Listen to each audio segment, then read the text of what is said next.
Okay, so on the line I have with me Sam Quinn of the upcoming film Only the Brave. How are you doing, Sam? I'm really good. Thanks for asking. I'm happy with the film, and just excited to be a part of it. Thanks for having me. Definitely. Last time we talked, it was kind of a different feel for the film you were doing. A little bit of Jane's Got a Gun with Natalie Portman. More of a Western feel Yeah, to it. yeah, very different feel. Very different feel for sure. So this seems like a pretty intense film. Can you tell us a little bit about your take on Only the Brave, just kind of working on set and being part of the cast? Yeah, absolutely. Well, Only the Brave is for me, and I think everyone who sees it is a really important project. It's based on a true story of the Granite Mountain Hotshots, who are the Hotshots. If you're unaware, are sort of elite wildland firefighters. They're kind of like the Navy SEALs of firefighting. So these guys are really good at what they do, highly trained, and wildland firefighters. If you're unaware, are different from the kinds that we all know, the structure firefighters, in that they don't use water to put out fires. They're out there in the wilderness, digging trenches to separate, the fire from the untainted part, trying to make sure that it doesn't spread, as well as finding tactics to keep their communities and towns that are in reach of the fire safe. So the stories about the Granite Mountain Hotshot crew that became a hotshot crew after they're actually the first municipal crew to become a hotshot firefighting crew, which is pretty important in their story and is shown in the film. But it's just a bunch of really solid guys who love being outdoors. They form a brotherhood, sort of a family, working together on these projects, these fires, and they were just faced with a huge, disastrous fire in 2013 that unfortunately took 19 of their lives out of the 20 hotshots. So this is their story. It talks about them as people. It kind of really goes into their story. It talks about their relationship with their families, what they do tactically and specifically as hotshot firefighters. So you'll see them wielding the Pulaskis, which are the main tool that they use, and setting fire to areas that need to be burnt out to protect other areas. So it's really sort of a comprehensive look at what hotshot firefighters do with this hotshot team, the Granite Mountain Hotshot Firefighters, being the specific crew that it's covering. And it's just a beautiful tribute and an important story for people to be heard. So I was just really grateful and blessed to be a part of it. Yeah, and it sounds just like you've learned quite a bit, just maybe from film preparation or just kind of working with some of the on-set crew. What are some takeaways that you have after working on this film and portraying your character? Yeah, man. No, you're dead on. I wasn't that familiar with hotshot firefighting prior to working on this film. I had heard I had heard the name. I knew wildland firefighters existed. We I'd seen, what is it, Backdraft? Yeah, uh, backdraft. Yeah. and yeah, Backdraft. There you go, Backdraft. But I didn't know a whole lot about it. So one of the things that they did to prep us, to get us ready to portray these guys and give justice to the job, was they actually put us through a boot camp training for about a week and a half.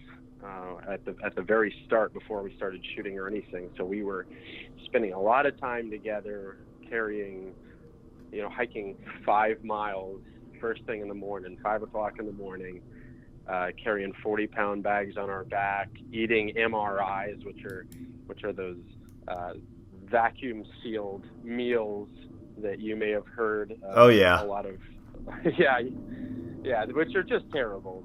There's nothing good about them. If you're lucky, you can get like the spaghetti and meatballs. I think that was the best option that they had. And then you're carrying around these bags that they're in, so you pull them out of the bag and they're warm, but not because you just heated it up, because of your body heat rubbing against the bag, which is pretty nasty. Oh. But yeah, I know. But it gave us a great idea of what these guys are dealing with. They spend weeks at a time, sometimes just sleeping out in the woods, using the wilderness as their restroom and sleeping on hard dirt. And so going through that training was really eye-opening, because everyone comes in with their own amount of ego and predisposition as to how what they're gonna do for this movie or whatever, but that really kind of humbled everyone and brought us on the same page, which is what the whole story's about. It really is about a brotherhood between these guys, and so that really helped in justifying all those things. Does that kind of answer that question? Oh, most definitely. It kind of leads to another one, though. So, a little while ago, I was, I think it was maybe 6 months, maybe a year ago, I was speaking to Bert Doughton, who's a pretty big visual effects guy, and I was talking to him about Deepwater Horizon. Yeah. And with that also being one of those real life films, real life stories about destruction. They were talking about the use of practical versus visual effects. With this film, it seems like there's got to be some pretty intense practical effects throughout. Did you have any of those kind of experiences while on set? Oh yeah, man, it was intense for sure. They had what they did was they had a B camera team who there were just so many. First off, it was filmed in the dead of the summer, just the hottest part of the summer in New Mexico, and there happened to be a lot of wildfires around the area, and there wasn't a whole lot that we could do, but the director, Joe Kaczynski, wanted to accurately portray that destruction, the epic size of these fires. And so one thing that he did was he took a helicopter with a B-cam team and actually captured footage of these real fires. But then as far as on set goes, and you'll see some of those in the film, some of those captured fires. But then also, I mean, he's a great effects guy. He's done Tron, Joe Kaczynski, Tron, Oblivion, so he's really good with effects, but he did want there to be a certain amount of practical as well. So one of the things that he did was we built a sort of small mountain set in one of the back lots that was rigged with propane pipes interlining the trees, so that we could control the fire, the amount of fire at any given time, and that would kind of be the first layer of fire that you see in the final product, and then adding on from that. So it is a lot of practical fire, and we were close to it as well. I mean, there were firefighters on set all the time, everyone, so that if anything were to go wrong, we were taken care of. Sometimes we were wearing flame retardant gear because of how close we were to the fires, and we're talking like upwards of 60-foot flames at times, and us being about 20 feet away from them. So it got really hot on set at times, but none of us complained because we want to want to accurately portray these guys and what they do, and that's the truth of it. But it's in the final product, it's really a good mix of both practical and effect. I think it looks great. I think he did a really good job, and some of the reviews that have been coming out are specifically talking about how great the fires look. So it probably wasn't a stretch to really kind of harness your fear for certain moments, right? No, man. I mean, geez, fire is terrifying, and the heat of it just sort of knocks you out. You really have to. We had to take care because the guys on set who are our stunt coordinators and the fire captains and stuff, they don't know how hot we're getting. Only we know how hot we're getting. So we would have to step up if we needed to and step away from the fire. But none of us really wanted to. We all kind of just wanted to cope and make it look as good as possible. But yeah, it was no stretch to say that there were times where I was a little nervous about the potential of what could happen if something went wrong. So diving into your character a little bit, what is your role in the film as far as it pertaining to like, yeah, there's just so many people in this film. I mean, it's a huge film, but yeah, like where does your role lie? Like what's the probably the most biggest significant moment throughout the film, without revealing too much? Yeah, well, I know it's hard because you don't want to reveal too much. But if anyone, if you were to follow and remember the 2013 Yarnell fire, then most likely you know how it turned out. But luckily, that's not the focus of the film. The focus are these guys and the brothers and being a hotshot and what that means. But the character that I portray is his name's Grant McKee, and he was one of the Granite Mountain hotshots. He was one of the rookies who came on. It was his first year as a Granite Mountain hotshot, and just really, from what I learned speaking with his relatives and friends, he was a really kind, sweet guy, very respectful to everyone, and sort of imbued love with every situation that he was a part of, and especially with these Granite Mountain hotshots. He looked up to them so much, and his cousin Robert Caldwell was also a Granite Mountain hotshot, and he was the one who suggested that he join and be involved. And he was great at the job, even being a rookie. So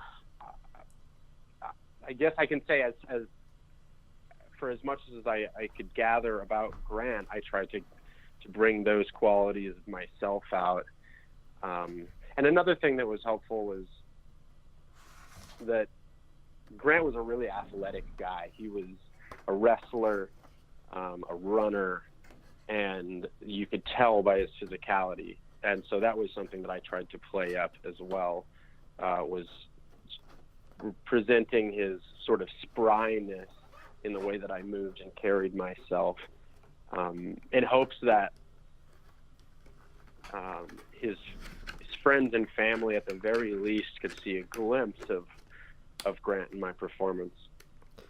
And what was that like, actually working alongside his family and just like kind of watching them watch you to kind of see how,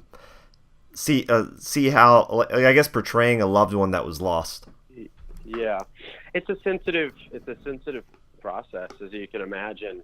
You just want to do right by them and do right by this great guy. So it's really sensitive, and I think the main thing is keeping an open mind to all of it. If they have suggestions or thoughts, just saying yes to everything, because they know better than you do, and it's really not about you at all at that point. It's about this guy that had real friends and family, and giving an accurate portrayal of him is paramount. What challenges did you find with this role versus other characters you've played? One of the primary was the physical element. It was so demanding physically. The boot camp training was highly intense and grueling. I had to actually gain 15 pounds for the role, and had a personal trainer and really get into shape, because these guys they had so much endurance. They had to be able to hike for hours and hours and hours and hours, and then after hiking for hours, be able to dig line, which is, like I said, sort of digging a trench in between an area that's burning from another area that you want to save, which can take hours and so much upper body strength and energy. So building that endurance was a huge challenge for me physically, and also putting all sense of ego and selfishness aside for this, because a lot of times, like I said, it's really easy to get carried up in your own business on a film, but we quickly learned that it's not about that. This is about the story and about these guys, and you just have to leave all your bullshit behind and properly represent what the director wants and what the families want. Yeah. So do you think you'll carry some of these lessons over to like some of your future films as well? It just seems like such a pivotal role and such a pivotal film, like the portrayal of these characters and dealing with so much. It feels like you have so many different layers to work with. Absolutely, man. It was such a humbling experience, and it really took all of us aback, because we were portraying real life heroes, not superheroes, real life heroes, guys that had families, and we're actors. The best that we can do is portray this story, but these are real. These are the real guys. They're the real heroes, and you question sometimes. It makes you question whether what you're doing in your life is worth as much. So those kind of deep questions engrave a sense of humility in you, at least for me. And it's definitely been good for me. I'll say it's made me hopefully a much stronger person, and one that can see the forest for the trees when it comes to projects like this. Well, what does the future hold for you? What are you seeking out there? What do you maybe have upcoming that you could tell us about? Well, this film opens October 20th, and so we just had the premiere, so everyone can still catch it on October 20th. I just was in an episode of the TV show Get Shorty, which aired last week. And I have some personal projects ahead. The two biggest ones that I'm focusing on right now are a short film. It's my first original self-produced, self-written short film it's currently in pre-production, and we hope to start shooting that in the winter or early next year. And as well as that, I have a band that my band Virtual Friday just finished recording an album in the spring, and it's all finalized. So we're going to start promoting that and playing out in LA, and hoping to move forward with that as well.